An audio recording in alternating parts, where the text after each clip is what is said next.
You missed a spot. The voice sliced through the grand marble hallway like a whip. Eleanor froze, mop in hand, her knees aching from hours of scrubbing. The woman towering above her wore stilettos that echoed with every step, her perfume thick and suffocating. Claudia Wexler, hotel heiress, event host, and living embodiment of cruelty dressed in couture, leaned forward with a sneer. Do you even know how to clean, or did they just pull you off the street and hand you a mop? A ripple of forced laughter echoed from the other elites lounging nearby. Eleanor's cheeks burned, but she said nothing. Her eyes dropped to the floor, and her lips pressed into a thin line. God, it smells like poverty in here, Claudia added, wrinkling her nose. Can someone open a window or something? The humiliation hung heavy in the air. Eleanor didn't flinch. Not because it didn't hurt, because she couldn't afford to. By the time her shift ended, Eleanor's uniform clung to her like a second skin, soaked with sweat and invisible labor. She walked home in silence, the kind that settled into your bones. The city lights flickered above her like judgmental eyes, and her small apartment greeted her with peeling walls and the comforting scent of old books. No one knew she had once been a scholarship student at a top university. No one cared that she had a mind sharp enough to dismantle systems. Life had other plans. After the fire that killed her parents, Eleanor had dropped out to raise her little brother. The world had watched her fall and never asked why, but she had never stopped watching back. That night, she opened the notebook she kept hidden under the floorboard. Scribbled diagrams, names, patterns, things most people wouldn't understand. But Eleanor saw everything. And that night, something new joined the pages, Claudia Wexler. Not because of the insult, because of what Eleanor had overheard while mopping near the garden doors. Make sure the records disappear before the audit. If anyone finds out about the charity fund. Claudia's voice, careless and sharp, had slipped through the hedges. Eleanor had paused and recorded. The next morning, she reported for work like any other day. No one looked her in the eye. That was fine. Invisibility had its uses. She moved like mist through the hotel's halls, learning things she was never meant to hear. Boardroom whispers. Screams behind closed penthouse doors. Eleanor stored it all. Power, she realized, wasn't always loud. Sometimes it was hidden in silence. 1 week later, she walked into a city building that reeked of power and polished lies. The clerk looked at her uniform and barely glanced up. You're in the wrong place. I have an appointment, she said evenly. With the auditor assigned to the Wexler Foundation's filings, he laughed, a dry cough disguised as a chuckle. You clean rooms. You don't book meetings with federal offices. Eleanor held up a sealed envelope with a signature. It wasn't just any envelope. It was bait. The man behind the desk went pale when he saw the signature. 10 minutes later, she was in a room with frosted glass and a woman in a navy suit. Miss Eleanor Vale, you claim to have proof of misappropriated funds. I have audio recordings, timelines, duplicate ledgers, and a list of offshore accounts. I also have names. The woman's expression didn't change, but her fingers moved faster on the keyboard. Why are you doing this? Because someone has to. That was only partially true. Eleanor wasn't interested in justice for its own sake. She wanted truth to have a cost for once. And she wanted people like Claudia to realize that some maids don't just clean. Some maids remember. A week later, she was back at the hotel. This time, whispers followed her, but they were different. The head of housekeeping looked nervous. Someone from Wexler's team asked to speak with you. Claudia's assistant, Eleanor, nodded. Let them wait. She finished polishing the brass banisters at her own pace, then changed into a simple dress she kept in her locker clean, pressed, modest. She walked into the lounge with quiet confidence. Claudia's assistant, a sharp-eyed man with too perfect hair, gestured to a chair. Miss Wexler is very upset. She says there's been a misunderstanding. She insists she never said anything about falsifying donations. Eleanor tilted her head. I never said she did. The man blinked. But she knows what she said. And more importantly, I know what she didn't say under oath. You're blackmailing her? No. I'm giving her a chance to come clean before the public finds out. Or the board. Or the da. There was a pause. The air seemed to stretch. She wants to buy your silence, Eleanor smiled. She doesn't have enough back home. She lit a single candle. Not for prayer, for power. She'd grown up believing the world was fair if you were good, quiet, useful. But now she knew the truth. Dignity wasn't given. It was reclaimed. The next morning, headlines exploded. Wexler Foundation under investigation for fraud and embezzlement. Eleanor wasn't named, but people started whispering in the hotel about the maid who walked like she owned the place, about how Claudia Wexler hadn't been seen in days. She didn't gloat. She didn't need to. Justice, when real, doesn't need applause. It just needs to be done. It didn't take long for the tone inside the hotel to change. Suddenly, Eleanor wasn't invisible anymore. People watched her with something between curiosity and fear. The same concierge who used to nod dismissively now held the door open with both hands. The event manager, who once refused to let her clean the ballroom while important guests were inside, now greeted her with two wide smiles and brittle kindness. They didn't know what she had done. Not exactly. But they felt it. And Eleanor? She said nothing.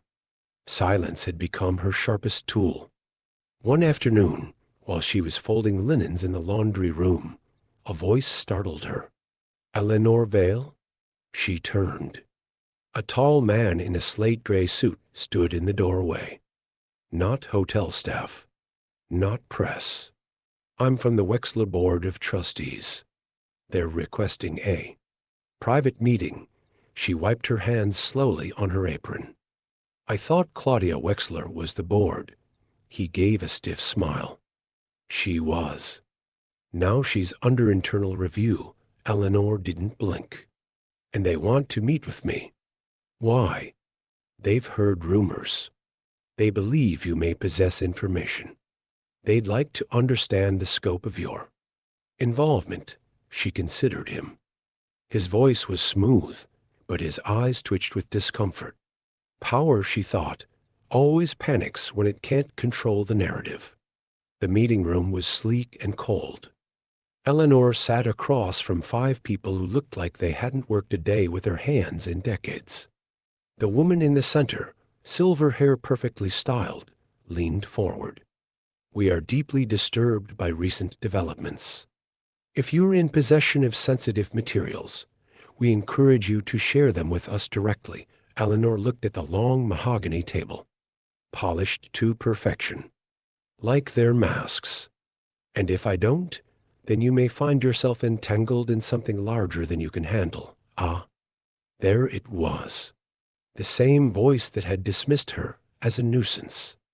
The same tone that had told her she was replaceable, now disguised as concern. Eleanor leaned forward, her voice steady. Let me be clear. I'm not looking for money or favors. I want accountability. You had no problem letting Claudia humiliate your workers in public. But you turned silent the moment she defrauded thousands we had no knowledge of. I believe you, she said, cutting them off. And that's the real problem, isn't it? You didn't know because you never looked. The room went quiet. She stood, collected her folder, and walked out. Weeks passed. The investigation into the Wexler Foundation deepened. Anonymous whistleblowers came forward emboldened by Eleanor's silence. Former employees, accountants, even a family whose child had been denied a promised scholarship. Claudia Wexler resigned from all public boards. Her social media accounts vanished. Her name, once synonymous with prestige, became a whisper of disgrace. And Eleanor kept cleaning. People didn't know what to do with someone like her. She didn't capitalize on her moment. She didn't demand credit. She kept working until the truth no longer needed her voice to stay alive. But one day, she came home to find a letter slipped under her door. To Eleanor Vale, we would like to offer you a position as lead ethics consultant for the Independent Oversight Division of the Wexler Foundation. You will have full authority to design and implement transparency mechanisms with a generous starting salary and housing allowance. We understand if this offer feels late. We hope, however, it can be a beginning. Respectfully, the reformed board. She read it 3 times. They were offering her power, not pity. And for the first time in years, she allowed herself to imagine a future beyond survival. She accepted, not for their redemption, but for hers. Her first day as a consultant, she walked into the same ballroom where Claudia had once humiliated her. Same crystal chandeliers, same velvet drapes. But the people were different now. Silent, watching. She stood at the podium, the very place where they had once dismissed her as a blur in the background. I'm not here to inspire, she began. I'm not here to make you feel better about what happened.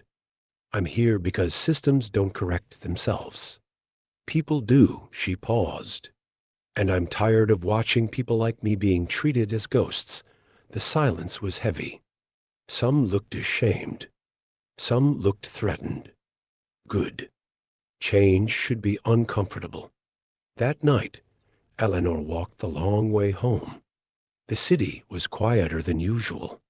Or maybe she just heard it differently now. She passed a bakery that used to throw out leftovers. She remembered asking once if she could take a loaf, only to be ignored. She passed a corner where a man used to shout slurs at her while she swept the sidewalk. She saw it all. But now, she wasn't carrying the shame.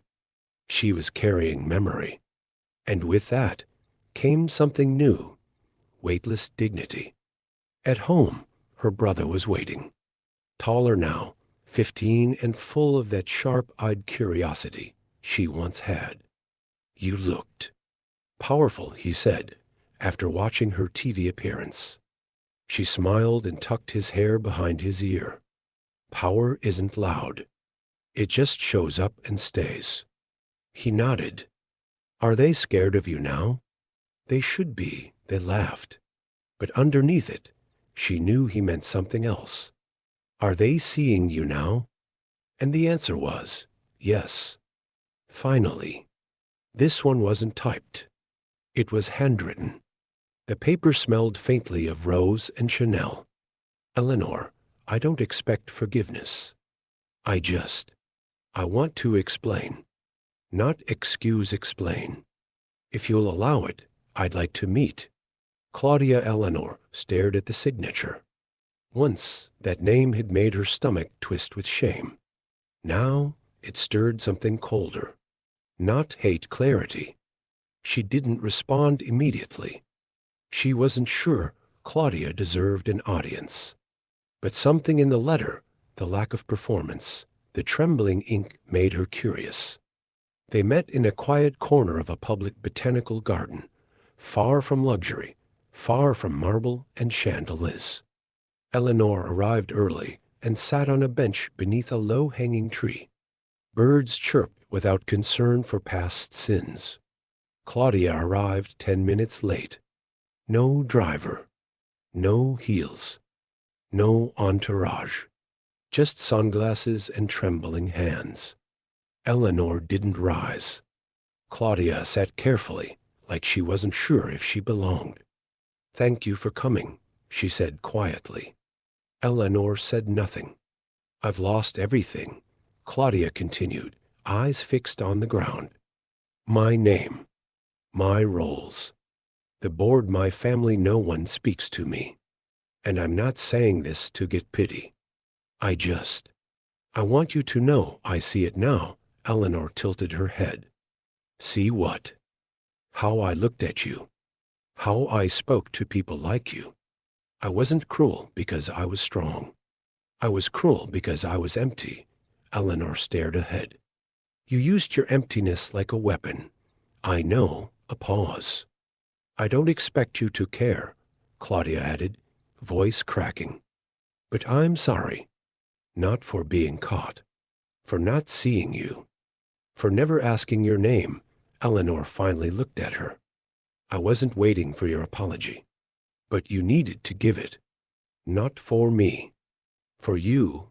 Claudia nodded, tears slipping behind her sunglasses.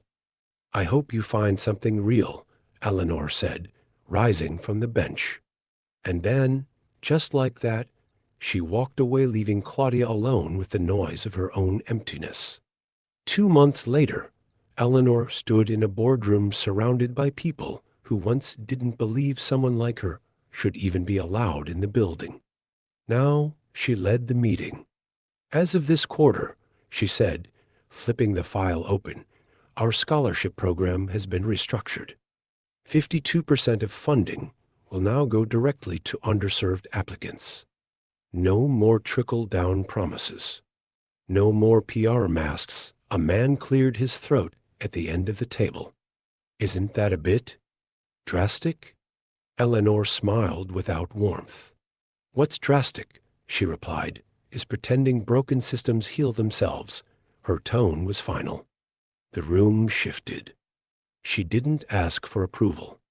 Her phone rang as she was leaving the building. She answered, recognizing the voice immediately. Eleanor Vale? It was a journalist. National level.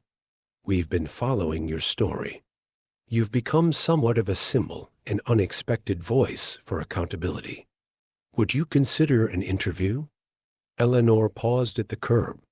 Cars rushed past.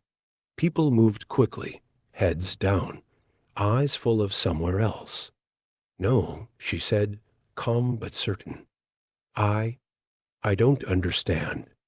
Why not? Because I'm not a symbol. I'm a person. And this isn't a story. It's my life. Click. She tucked the phone into her coat and kept walking. She didn't want fame. She wanted change. And change didn't live in interviews. It lived in decisions. Quiet ones. Real ones. On a gray Tuesday, she returned to the hotel where everything started. Just to walk through the halls. Nobody stopped her now. A new manager had been hired, someone younger, someone humbler. When he saw her, he smiled and offered her coffee. No, thank you, she said. I just wanted to see something. She walked past the gold elevators, through the back corridors, down the service stairwell. She found the same cleaning closet where she used to hide her tears behind a mop and an apron. It smelled the same. Faint bleach, cold tiles, echoes. She closed the door gently and leaned against it. Not to cry, but to remember. To honor the girl who used to feel like less than air. That girl had never stopped believing the truth mattered. And because of her, the world had shifted just enough. Later that year, she started a new foundation. It wasn't named after herself. It wasn't flashy. It was called the Quiet Work Fund. Its mission was simple: to invest in people who are overlooked, unheard, underestimated. Gardeners, janitors, street vendors, nurses, people who knew struggle not as an idea, but as a daily ritual. The launch was quiet. No red carpet. No sponsors. But people came. And they gave. And they remembered her not because she became famous, but because she proved that dignity could rise from dirt. One evening, her brother knocked on her door. He was holding a letter. "You've been invited to speak at a university," he said, eyes wide. "They want you to talk about systemic change and moral courage." Eleanor laughed softly. "Moral courage, huh? You should go," he said. "They need to see you." She looked at the envelope. She remembered being in lecture halls years ago, pretending not to be hungry. She remembered professors who praised her mind, but did nothing when she couldn't pay tuition. She remembered the loneliness of being brilliant in a world that only rewarded brightness with the right last name. Maybe it was time they remembered her too. She stood on the stage, years later, wearing a simple black blazer. The room was packed, not because of her name, because of her voice. "I want you to remember this," she said, steady and calm. "Sometimes the most dangerous person in the room is the one you refuse to see." A hush fell over the audience. "I was humiliated," she continued, "laughed at, silenced, not because I was wrong, but because I was inconvenient." She paused. "But truth doesn't need permission to exist. It just needs someone to carry it long enough for the world to listen." Silence. Then applause. Long. Standing. Real. She smiled, not because she was proud, but because they finally saw her. After the speech, people lined up to speak with her. Students, professors, journalists, survivors. A girl no older than 19 stepped forward with shaking hands. Her name tag read Rosa Janitorial Services. "Miss Vale," she whispered, "I clean the hallways here. I watched them roll out red carpets today for people who never see me. But I saw you. You looked like me, like someone they ignore." Eleanor took her hand. "You don't need them to see you to be real. But if you ever want to be heard, come find me. My office is open." Rosa's eyes filled with tears. "You mean that?" "I do," and she did. Back at home, Eleanor stood on her balcony, the city humming below like a tired machine. She wasn't rich. She wasn't untouchable. But she was free. She no longer flinched when someone called her name in a hallway. She no longer walked with her eyes down. There was still injustice, still rot in the system. But now she was part of the storm that made people look up. Still, not everyone celebrated her rise. Anonymous emails began to arrive. "You're not special. You just got lucky. You're not one of us, and you never will be." Eleanor read them all. And she smiled. Because if her presence made the right people nervous, she was doing something right. A new scandal broke. This time, it wasn't Wexler. It was Marwick Industries, one of the wealthiest real estate firms in the city, accused of displacing entire families to build luxury towers. Quiet payoffs. Bulldozers at midnight. Eleanor didn't wait to be asked. She assembled a task force activists, legal minds, people from the neighborhoods affected. And this time, when she showed up at City Hall, no one questioned why she was there. A man in a navy suit tried to block her way. "I'm sorry, miss. This hearing is for stakeholders only." She handed him a badge. "I'm representing 412 families. Their stake is bigger than yours." Inside the chamber, she took the microphone. "This is what injustice looks like in a suit," she said. "It speaks softly, signs papers, and pretends its hands are clean. But we're done pretending." It made the evening news. And the families stayed in their homes. One night, she received a visit. It was the young lawyer who once told her she wouldn't understand complex policy. He looked different, now rumpled suit, tired eyes. "I wanted to apologize," he said, "for how I treated you. You deserved better." Eleanor studied him. You're not the first to realize you were complicit. I know." He hesitated. "I was wondering, would you consider running for office?" She almost laughed. "I work behind the scenes for a reason, but people trust you." "You earned that trust." She sipped her tea. "If I ever run," she said slowly, "it won't be to join them. It'll be to dismantle what they've built." She never did become a politician, but she became something far more dangerous to them. A mirror. Every institution she entered was forced to look at itself. Every conference she attended, she brought a worker, someone who had been overlooked, silenced, erased. She refused stages that didn't pay their staff fairly. She declined awards from groups that had never hired a person of color on their board. Her name began to mean something entirely new: accountability. Not perfection, not sainthood, but the kind of presence that made liars sweat. 1 year to the day after her first exposure of the Wexler Foundation, she returned to the hotel ballroom. This time, she wasn't cleaning. She was speaking. It was a charity gala hosted by a new board, restructured from the inside. She wore a simple black dress. No diamonds. No silk gloves. Just her truth. When she took the stage, the room held its breath. "I remember mopping this floor," she said. "I remember being told I smelled like poverty. I remember hands that refused to touch mine, eyes that looked through me, a pause. And I remember staying silent, because I thought silence was safety. But silence is where injustice grows best." She looked around the room. "Tonight, you're all wearing your best, drinking your finest. But the real test of character isn't how you treat people in gowns. It's how you treat the ones cleaning up after you." The applause was slow, then roaring. But Eleanor didn't smile for it. She smiled for herself, for that invisible girl in the back hall closet who had finally been seen. After the event, a young man approached her. His hands were calloused, his shoes worn. "I used to be a dishwasher here," he said. "Now I run a food bank. I just wanted to say, I never thought I'd hear someone like me speak in that room."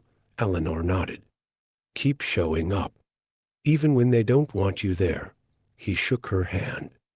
And for the first time in his life, someone didn't let go first. Months passed. The world didn't change overnight, but Eleanor could feel its subtle shifts in the wind. People were starting to ask questions sooner, to listen longer, to speak up when power tried to quiet the room. One afternoon, she returned to her old neighborhood, a place that once reeked of survival, not hope. It had changed too. The corner store now stocked fresh produce. The park had new benches. There was a mural on the wall, a woman holding a mop in one hand and a torch in the other. Someone had painted Eleanor's eyes into the face. She stood in front of it for a long time, unsure whether to feel honored or haunted. A child tugged on her coat. "Is that you?" Eleanor smiled. "It might be." The girl stared. "She looks like she could fight giants." Eleanor knelt beside her. "She did." The girl tilted her head. "Did she win?"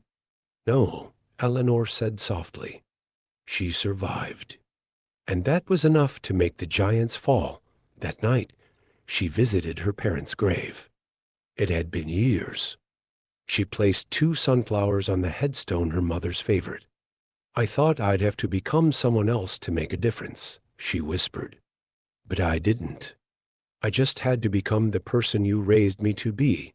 The wind stirred. She closed her eyes, letting the silence settle over her like a prayer. At a private reception days later, she stood in a circle of men in suits. A prominent CEO raised a glass. "To Eleanor Vale, the woman who proved you don't need a title to shake the throne." Everyone laughed. Eleanor didn't. Instead, she said, "I'm not here to be your mascot. I'm here to make sure your throne has legs worth standing on. The laughter died. She clinked his glass anyway and moved on. She wasn't there to please. She was there to remind. She visited Rosa, the young janitor from the university, on a cold Wednesday afternoon. Rosa was now enrolled in a business course, working nights, raising a niece. Some days I feel invisible again, she confessed, over coffee. Like I'm not getting anywhere, Eleanor reached across the table. Visibility isn't the same as value. Don't let the world confuse the two. Rosa nodded, tears in her eyes. I want to be like you. No, Eleanor said gently. Be better than me. Start where I ended. There were no parades, no medals, just steady days, meetings, interviews, court testimonies, quiet revolutions in policy rooms and public schools. She helped rewrite codes. She called out fake progress. She lifted others onto platforms that once refused her entry. But in the quiet of the night, she still kept the notebook, the one under her floorboard, not for secrets anymore, for plans, for maps of the next broken system, because there was always another one. But now she wasn't alone. She had an army of people who used to be overlooked, and they were no longer waiting for permission to matter. One last time, she returned to the hotel, not for work, not for glory, just to look. The new janitor, a young boy named Malik, nodded at her respectfully. You were the one, right? Who exposed all that Wexler mess? Eleanor smiled. I was one of them. He looked nervous. They're treating me better now. Not perfect, but better. People say it's because of you, then keep going. Make sure you're not the last, he grinned. She walked down the same hall she once scrubbed on her knees. It gleamed now, but she didn't see the shine. She saw the history in the floor. The proof that sometimes people rise not because the world lifts them, but because they learn to stand up anyway. As she stepped outside, the city air hit her cheeks like a memory. Lights shimmered. Tires screeched. Voices echoed across sidewalks. The same city that once swallowed her whole now moved with her. She wasn't angry anymore. She wasn't afraid. She was awake. And that was more than enough.